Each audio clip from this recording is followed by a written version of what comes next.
Hi, you're listening to On Israel in Anal Monitor. I am Ben Caspit from Tel Aviv. As our listeners probably know, Israelis have gone to the ballot boxes 3 times in less than 2 years. Before each round, there was a sense that this time would be the most historic, fateful, existentially crucial, that this time was a fight to the finish for the future of Israeli democracy.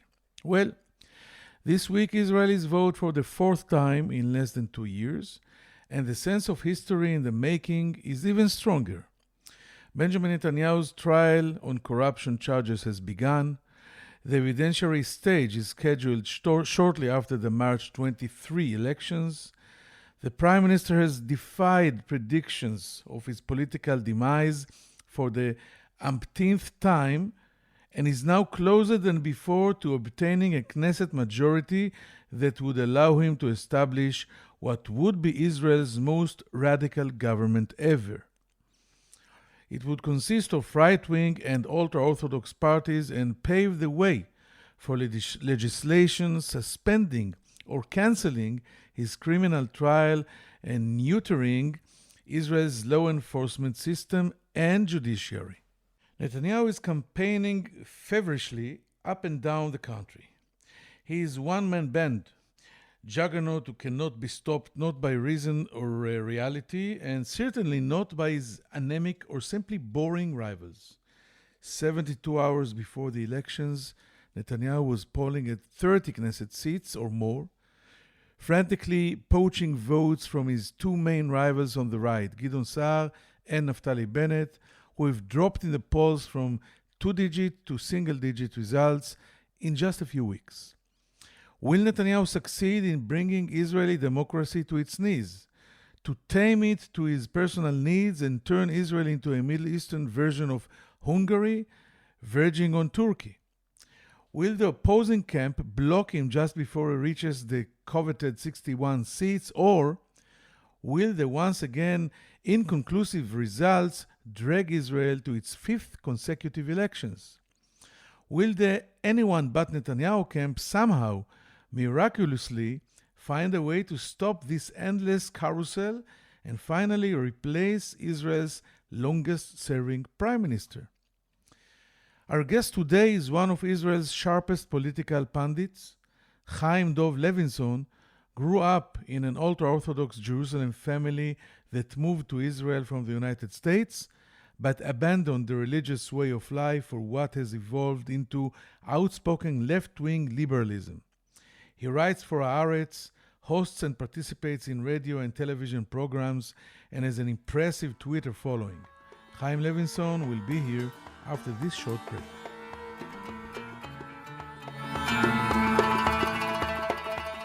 If you're listening to this podcast, you obviously care about the Middle East, and if you do, you should probably be reading Al Monitor. Al Monitor is a global newsroom headquartered in Washington, D.C., with a network of over 160 contributors around the world. Al Monitor offers first-class reporting and analysis from a range of perspectives, and an approach that represents the highest journalistic standards, as well as an award-winning commitment to press freedom and independence. If you haven't done so already, visit us at almonitor.com, check out our articles, and sign up for our free newsletters. There's a lot to choose from, including the Week in Review, an essay that offers unusual insights and forecasts into the region based upon Al Monitor's outstanding reporting. And if you haven't done so, please subscribe to our Al Monitor podcast on your favorite podcast platform, On Israel with Ben Caspit, and On the Middle East with me, Andrew Parasolidi.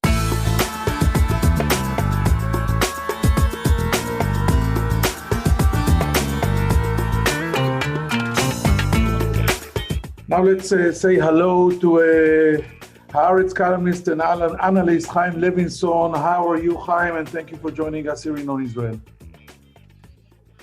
I'm amazing, Ben. I will say a little bit tired after 4 election cycles in 2 years, but it's going to be the freedom holiday next week, no? So maybe we will have a little bit of freedom. Let's not count on it. And my first question for you, Chaim Levinson, is Each election of the past 2 years have been defined as decisive and historic. What is your headline for this one? Is it really a watershed moment for Israeli democracy? I think it can be a crucial moment to the Israeli democracy because we see the anti-democratic coalition, the populist coalition that didn't succeed in the last 3 election cycles to get a decisive result of the elections and to have this 61 majority that will allow him to pass any kind of rule they want. Maybe they're on the brink of getting the 61, but it's not only the possibility of having 61. In the last 2 years, it was the belief in democracy declined in Israel because of the political crisis. And with such a background and such a grassroots feelings, I think if Netanyahu will achieve 61 seats in majority in the parliament, considering the trial that he has right now, considering the very extreme forces that is entering into the parliament from the right wing, and considering that the opposition is broken between right and left and Arabs and left liberal, etc., it could be a very dangerous moment in the Israeli democracy. It can pass laws that will change completely the entire structure of the Israeli democracy, the Israeli government. But we'll wait and see. We definitely see a passion to do something extreme. People are speaking very loud and clear about changing the system, etc. And it can be frightening. I want to ask you a general question. How do you explain the fact that for the past years, not a single Israeli leader has emerged as a legitimate and viable alternative to Netanyahu? He's the one and only. First of all, Netanyahu is very talented. And second, I think because of the broken Israeli structure of politics, you need to have a huge passion and a huge energy in order to survive this structure. It's not like in the United States when you can run for presidency out of nowhere and speak directly to the voters, etc., and maybe convince the voters. Like Barack Obama came from nowhere, became very, very popular. People loved him and voted for him. And it was enough to become president. In Israel, it's not like this because you have this multi-party structure. It's not enough to be popular. It's not enough to bring 30, 35 seats in the Knesset. We remember Benny Gantz. Benny Gantz entered politics, had a very good election cycles, 35, 32, 33. It's not enough because you have this multi-party system. You have the Arabs that don't participate in the government. You have the Orthodox is going automatically with the right wing. So if someone from the outside, he says, okay, I can be very popular, but in political stance, I will be outside from the government. It's not direct vote like in different countries. And Netanyahu, I will say to his appreciation, Netanyahu has the ability, the passion, the energy, the willingness to humiliate himself in order to become prime minister. Anything, he will do anything to be prime minister. Nothing is beneath his honor when it's come to elections. And from the other side, because of structural reasons and personal reasons, you just don't have this guy. You just don't have this guy. Benny Gantz, that was possibly this guy. We saw it happen in the end. It was a complete political failure. I just asked Gideon Saar on my radio show, how come Netanyahu is fighting like it's the last fight of his life? And as we say in Hebrew, he's committing a suicide every single day from the beginning, a political one, of course. And on the other hand, we see the gentlemen, handling themselves very smoothly. And Netanyahu is violating the law and the elections law and whatever that is needed to be done, exactly like you just mentioned. And Gideon Saar said, oh, you know what, I will not violate the law to get elected. So maybe then Netanyahu is earning his victories, in a justified way. Okay, and I understand what you're saying. It's a huge dilemma for the politicians that are running against Netanyahu, if to become as merciless and moralless as Netanyahu in order to win. Because Netanyahu will do everything to win. He doesn't have any problem. He can take his former advisor, you remember the Israel Bachar issue, and put out a tape, a sound that will destroy him, destroy his family, and he doesn't care. And if you run against Netanyahu, if you are not willing to be like Netanyahu, you are at disadvantage because he's fighting without any rules and you're fighting with rules. You are not trying to kick someone in the balls. And it's a huge dilemma, but until now we didn't. I don't think this is really the problem.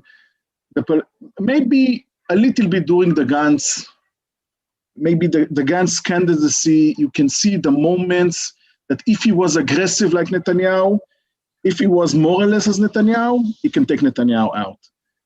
But I don't think it's Gideon Sa'ar. Gideon Sa'ar is just a good guy. I don't know if he's such a good guy anyway. I don't think he's in the level of being a prime minister. It doesn't have the charisma. It doesn't have the name recognition. It doesn't have the feeling that this is the someone you will set your eyes and you will rely on him during war and during peace. He's a good manager maybe, but it's not enough. It's not enough. His Tim Cook is not what is I forgot the name of the guy that died. You're actually saying that it's premature to be a Netanyahu type candidate. But if you remember, Chaim Levinson, a few months ago, when Gideon Sa'ar suddenly surprised all of us, left the Likud, his party from childhood, and formed the New Hope Party, and Zev Elkin, one of Netanyahu's best or closest allies, followed him.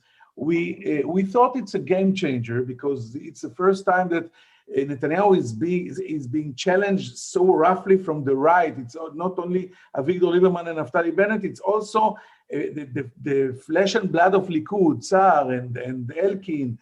And suddenly, somehow, he managed to do something, a miracle, a spell, I don't know what, and he's within reach of 61 seats against all of them.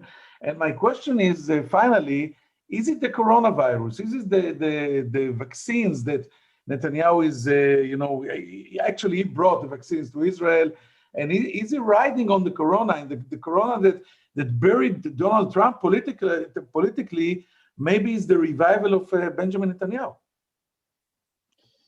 Look, I don't think the issues are such important. The social structure is much more important. When you say all the time competition for Netanyahu for the right, there's a question. If you can be a right wing not supporting Netanyahu, if the definition to be a right wing is supporting Netanyahu or not, and if Gideon Sa'ar is uprising and saying, I'm right wing and I'm not going to support Netanyahu, is he getting votes from the right, or maybe it's votes from the center or the left that has the illusion that he will bring votes from the right and will replace Netanyahu?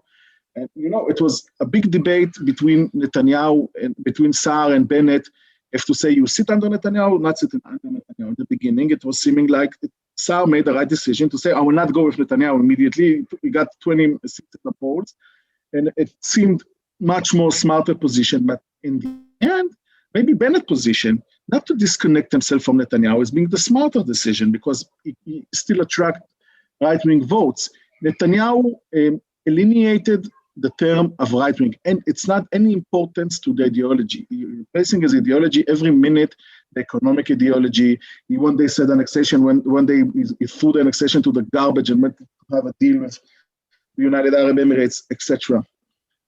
So I think it's a social issue. I don't think it's a coronavirus issue.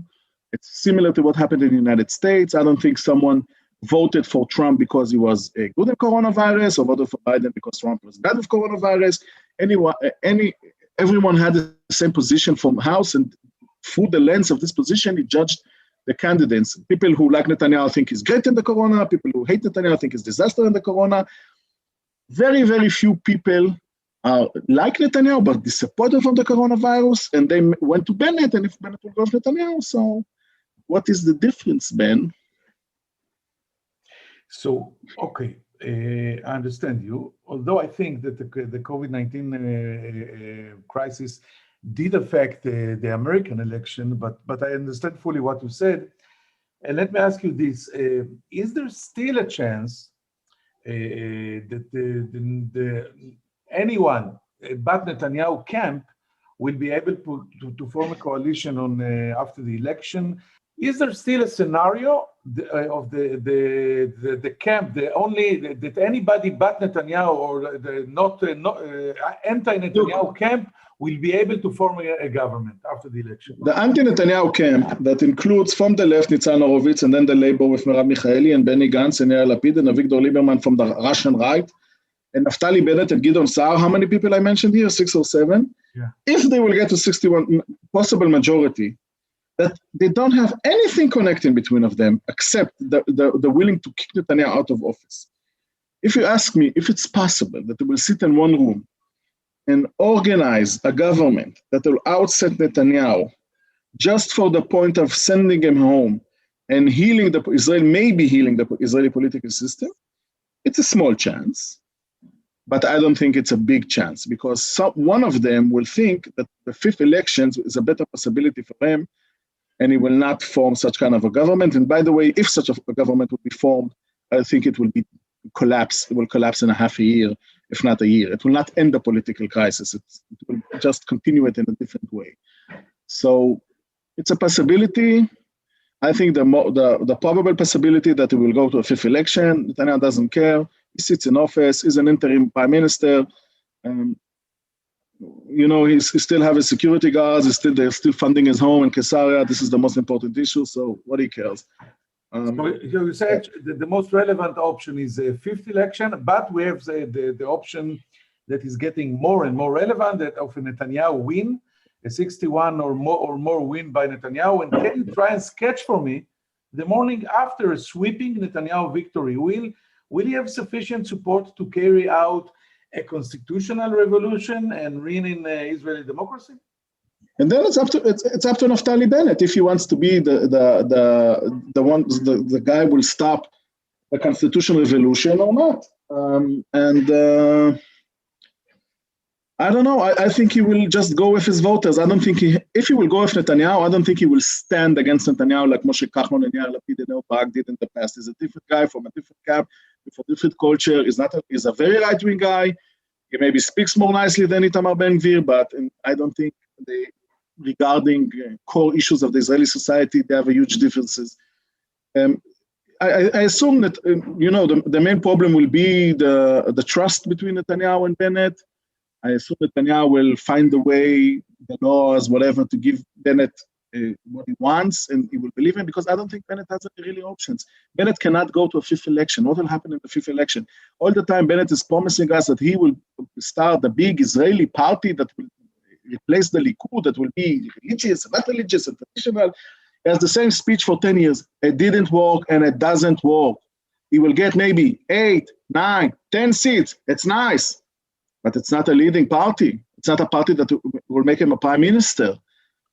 And I don't think, and to go to, again, I don't see any card. The Israeli society is a sectorial society.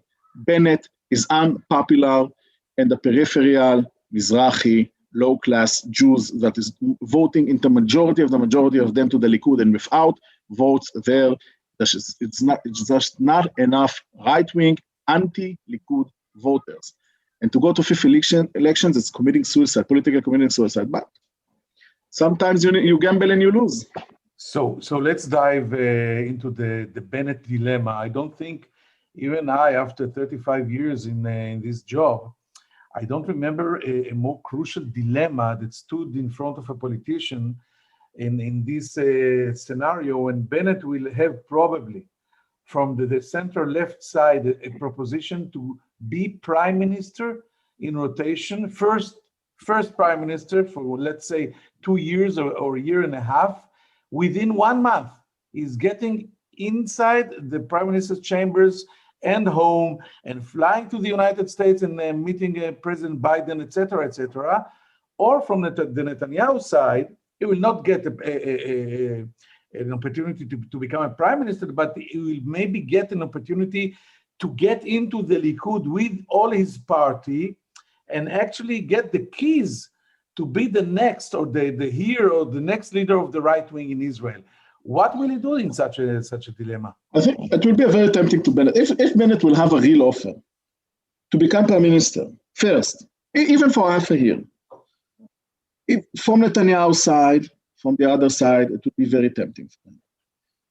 I think a mature politician will understand to be a prime minister for half a year or even 1 year, with a very small party of 8 or 10 seats, or even 11 and 15 seats, you will not be able to do anything as a prime minister. You can fly to Washington and have a nice photo with Biden.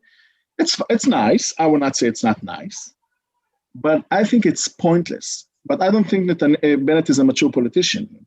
I think Bennett is a very childish politician who will be blind by the possibility to become a prime minister, to say I'm the first religious prime minister, and he'll think, if one day I will become prime minister, so for many years, maybe in the years to come, I will say I was the prime minister of Israel.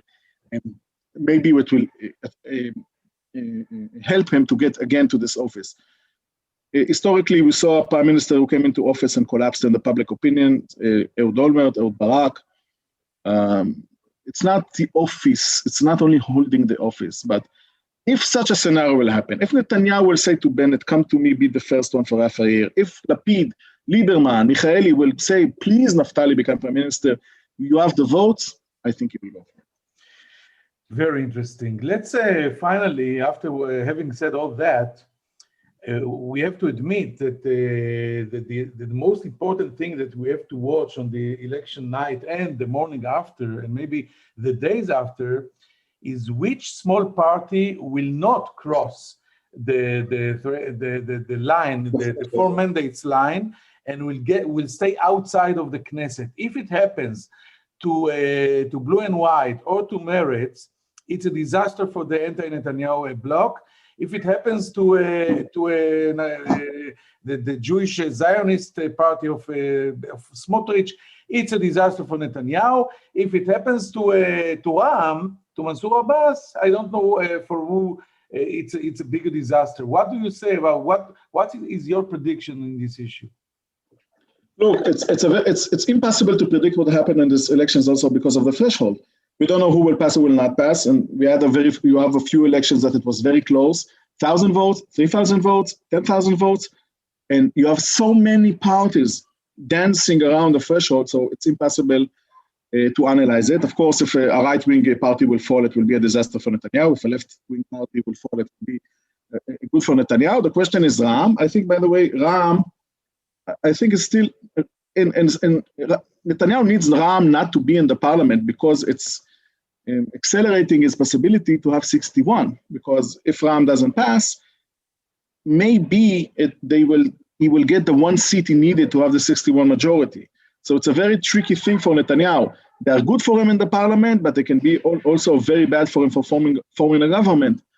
Ram, it's a very complicated question. I don't understand in Arab society. It's the structure of the Muslim movement together with the Bedouins in the south, the question of the turnout in the Bedouin community. It's impossible to analyze and predict.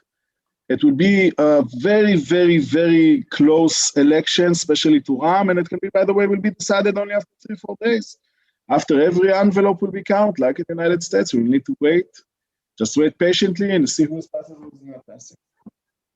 It will be a very, very long night. My last question is, going back to Gideon Sa'ar, and he took the political arena by storm a few months ago, polling at 21 Knesset seats. In your opinion, what was his biggest mistake? I think it's just not a good enough candidate. He's not just enough interesting. He's not just enough charismatic. He's not speaking to the gut of the voter. I think he's a good candidate, but he's not interesting enough. And in this era, you need to be interesting. You need to have a story. You need to be a star. You need to be something. And Gideon Sa'ar is just not the guy. He's maybe smart. He's maybe efficient. He's maybe a good politician, but he's not the front runner. He's just not the guy. Chaim Levinson, I enjoyed it. It was very, very interesting. Thank you for joining us here in On Israel in Al Monitor. Toda Rabba, Chaim. We will be back with some final thoughts after a short break. Wait for us. I'm Andrew Parasolidi, president of the award-winning media news site El Monitor, where we cover the Middle East with some of the best reporters and columnists anywhere. and I'm excited to announce our new podcast on the Middle East, where each week I will interview newsmakers from the U.S. and the region about the latest news and trends with additional commentary from our on-the-ground correspondents. Those of you who follow the region know that what happens in the Middle East doesn't stay in the Middle East. And to cite another great movie line, every time the U.S. tries to get out, the region pulls us back. Your time is valuable, so let me promise you this. You will learn something and you will never be bored, because each week we'll be talking with and listening to those leaders who are making the news and shaping the trends in this critical and fascinating region. So please subscribe to On the Middle East with me, Andrew Parasalidi.